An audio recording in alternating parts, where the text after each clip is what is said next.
Cabuli anak di bawah umur, Sekretaris Dispar Maluku beri uang 50.000 agar korban bisa tutup mulut.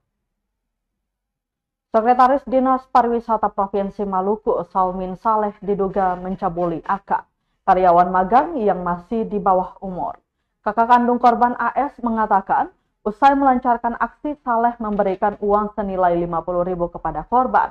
Setelah memberi uang, pelaku lalu merayu korban untuk menjalin hubungan gelap. Dengan imbalan sejumlah uang dan fasilitas agar korban tidak menyusahkan orang tua dan kakak-kakaknya. Diberitakan sebelumnya, Sekretaris Dinas Pariwisata Provinsi Maluku, Salmin Saleh, dilaporkan atas kasus pencabulan terhadap anak di bawah umur.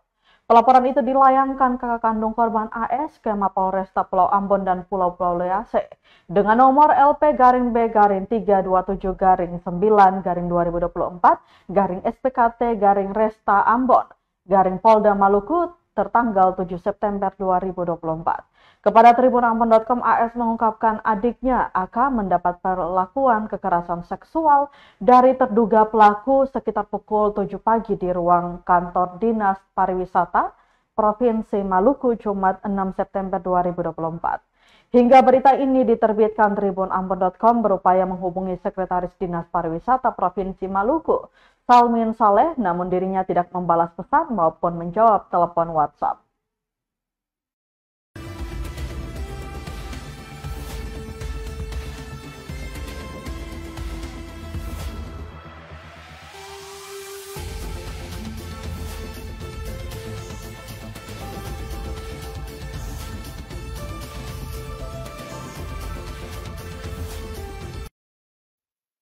Download Tribun X sekarang, menghadirkan lokal menjadi Indonesia.